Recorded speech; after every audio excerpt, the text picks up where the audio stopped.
Alrighty, yeah, so I'm 25 and I've never been in a relationship. Ta-da! Yay!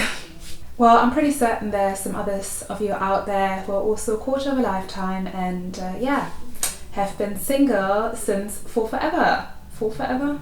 Yeah. And if so, you're probably also familiar with people saying things like, don't worry, one day you're gonna find someone. Or the classic, you should just enjoy your single season, you know? And then you're like, it's not a season, it's a life. It's a lifetime of singleness. Anyway, where to start? So, just a bit of myself, the background, yada yada. Why am I single? Since I'm zero. Since the day I was born, essentially. I would say I just started dating quite late. So I went to an all-girls school. So when I was younger, when I was a teenager, I was not exposed to boys much in my environment. So I got into the dating scene a little bit later, when I was 19, 20. And that slowed the whole process down for me.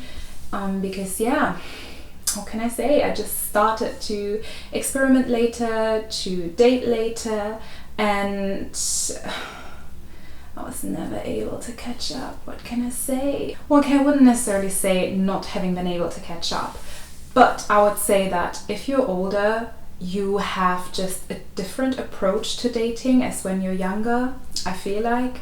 I think when you're younger, you are still getting to know yourself, what you like and what you don't like, and forming your opinions on a lot of topics. So if you're dating others and if you start dating, you're not going to be, very set in your ways yet. You're going to be very open in terms of just giving it a try, So what? They have various different opinions on, topics such as children and marriage and religion than me, but it's fine, who knows where we are in 5 years from now. At that point, lots of the opinions you have are still forming. So I feel like with 15 you might be a little bit more like willing to jump into a relationship and give it a try, and when you're 25 you're more like hang in there though, I have a list of deal breakers here.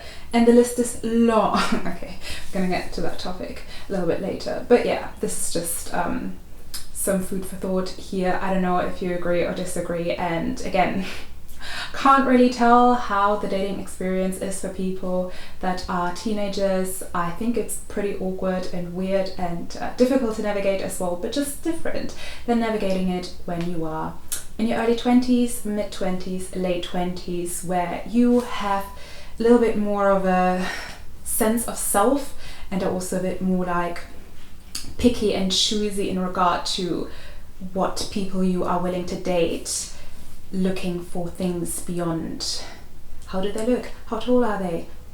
So topics like religion, do you want children or do you not want children, do you want to be married or do you not want to be married, how do you want to live your life, are going to play a major role amongst others when navigating dating when you're older. And then the other thing is the topic of not wanting to settle versus being so settled in your ways that you're not going to settle. I don't know, I feel like I'm very glad that I navigated my whole life alone. As in, it taught me how to do it. Like, I know how to manage my life alone. I'm very independent. I know that I can rely on myself at all times, and I'm very, very glad for that. So I'm just able to fully 100% rely on myself. I'm very independent and I know I can do it all by myself without the help of anybody else. That doesn't mean though that I would not like somebody there. As in, it's one thing to know that you can do it alone, but then it's an entirely another thing to actually do it alone. But it's a fine line. Sometimes I wonder if I'm so settled in my ways because I like my routine, I know what I enjoy, what I don't enjoy, and I'm just very used to being alone, just with me, myself and I, apart from like having roommates, but that is just a different dynamic, I would say. But I'm very used to my own routine and my own way of doing things, and where is the fine line between not wanting to settle and being so settled in your ways that there is no room for another person anymore? And I definitely wouldn't say I'm at that point yet, but I would say that I observed that yes, it is very good to have standards, to know what you want and to know what you don't want, but on the other side, when you then realize that no one ever meets those standards, it also becomes a thing of questioning, maybe I need to open myself up a little bit more to all of these people out there and not be so quick to jump in and say, no, I don't want this, next. And in regard to this next topic, dating apps. The swiping hell. I mean, yeah, it's just constant swiping. Let's be real. It's nothing else. And what I realized with dating apps is I filter for my preferences. And I mean, yeah, that's nearly the only thing you can do in dating apps when it comes to filtering people. As in, you can filter for how tall someone is supposed to be, how old, from what region, what cultural background, and that's all fine, that's all good. But then you actually select people based upon their superficial appearances. And yeah, I mean, we know this about dating apps, right? We know it. But how effective is that? I mean, it does not really say anything about how attracted am I going to be to that person. Are we actually having a similar temperament? Is there chemistry or not? And if I think about the guys that I've dated, that I met in real life, sometimes I wonder, would I have swiped right for them on a dating app? I don't think so.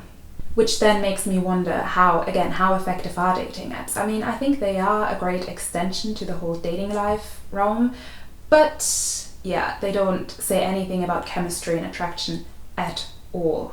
And then it's also this whole ghosting thing and the shiny new syndrome. I mean, yeah. We ghost people, they ghost us. We swipe for the next one because we need to supply some more demand before the next person ghosts us. Supply, demand. I mean, it sounds like a business already, right? Actually, a friend of mine, she called it she called it shopping for humans, which I found to be very fitting. I don't know. Shopping for humans. Today I would like to have 6'2", dark hair, and sadness. That's how far we've came. You know what, I actually don't want to bash dating apps completely. I think you can meet great people on dating apps. The question is just sometimes, where is the monumentum? Yeah, I feel like it is great in order to connect with others, but not too great if you want to keep in touch with them. So yeah, I just feel like it's very difficult to build those long-lasting relationships online. Everything is just so fast-paced. We're not willing to slow down anymore. So yeah, it's just very difficult to actually, slow it down online. But yeah, then again, I feel like in regard to topics such as marriage and children, the dating realm gets a little bit more, I would want to say, easy for me. Not easy, less stressful, because I don't want children. That is at least the viewpoint I have on children at the moment. I recorded a whole video on that topic. So yeah, essentially there are a whole lot of reasons as to why I'm not planning on having children, and this to me personally is just a little bit of a stress relief, simply because I know there is no ticking clock in the background reminding me of the fact that I only have 10 good years left to pop out some children, which can be stressful for women, I guess, when it comes to dating. I don't really know. I would love to hear your thoughts on the topic. So any women out there who are currently single and are looking to have a family, to marry, to have children in the near future or not too distant future, how is that for you in regard to the dating world? I don't necessarily think it's gonna turn you into someone who's like really desperate and stressed and just like, not being able to cope or navigate with the whole dating scene anymore. But is it somewhat of an extra burden to just have this in the back of your mind as a reminder that this is something that you actually want and you're not in a position to be set up for that yet? yeah, would just love to hear your thoughts. And then also marriage, to me personally, I'm not too fussed about that. Could make a whole nother video on the topic as well. But yeah, I personally am not, nah, not too fussed about it. I mean, yeah, it's a nice thing, I guess, but I'm not planning on getting married as well. I feel like that might happen, might not happen, but it's not something I've set my eyes on.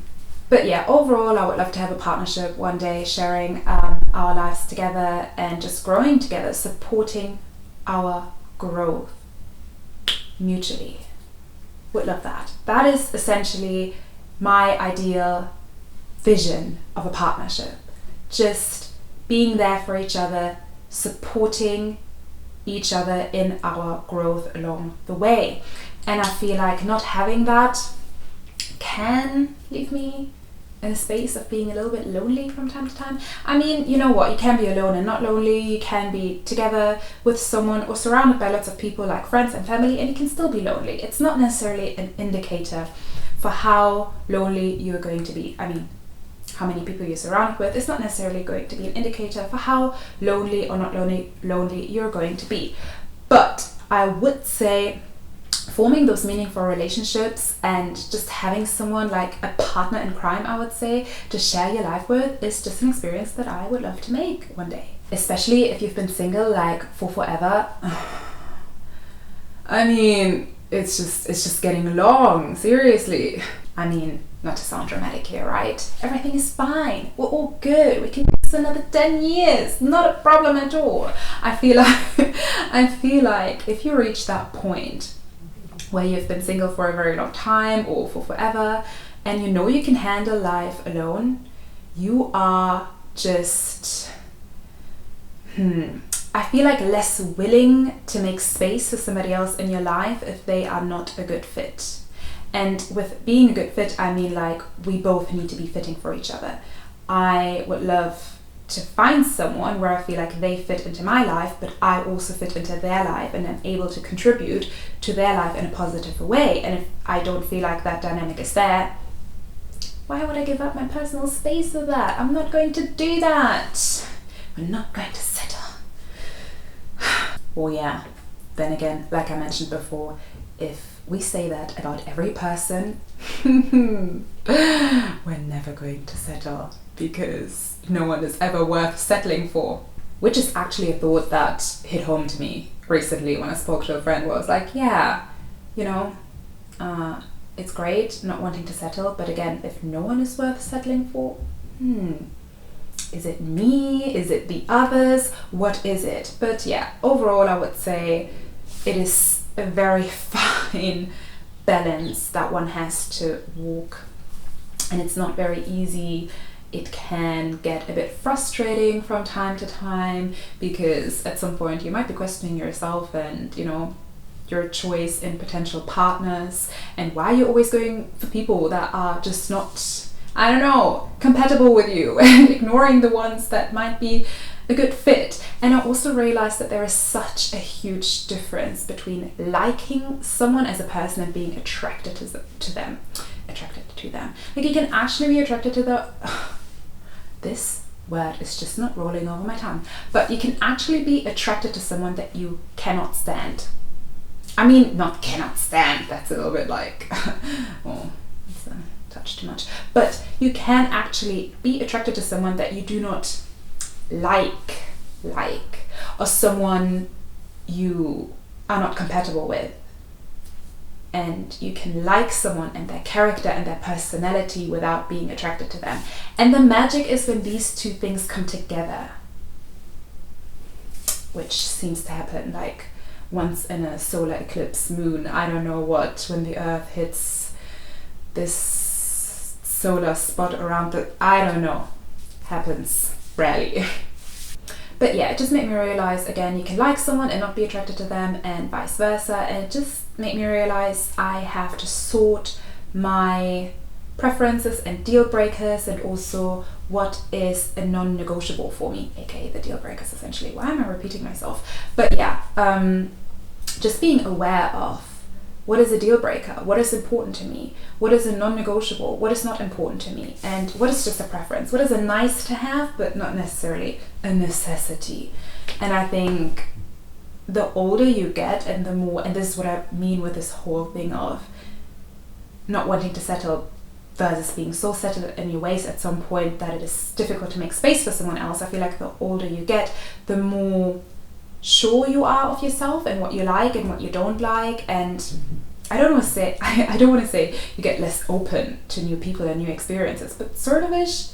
I don't know. I mean, I personally feel like the younger you are, the more easy it is to get to know new people. You're in college, or I don't know, you're just forming your friendship groups, and everything is still a little bit more open and explorative.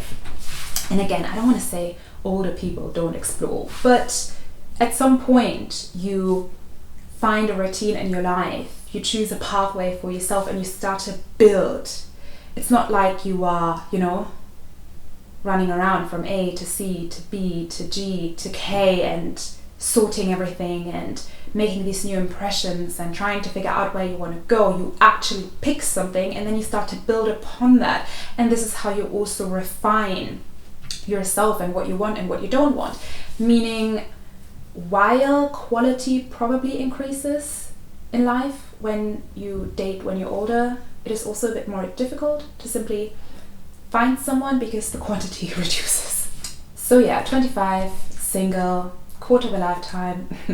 You know what? I'm just ready for the ride. I'm just gonna hang in there for the next 10 years. It's not a problem, Who needs a relationship? Who needs love and growth and mutual support and making experiences together and, traveling together, especially now in a pandemic. I mean, traveling is not happening anyway, so it's fine. It's fine. I don't need someone to just sit together in the room and stare at each other all day. That's just boring. Essentially, I was just looking for a travel buddy, and now traveling is gone. It's fine. Let's just enjoy the single life. That's all we need. Oh gosh. Anyway, I would love to hear your thoughts on the topic. What do you think? What are your experiences? Have you been single for forever? Or have you been a long-term single? Even if you're not single, would love to hear your thoughts. And see ya later. 2021. All in a relationship, each and every one of us. Wow. Anyway, sayonara und auf Wiedersehen. It was a pleasure.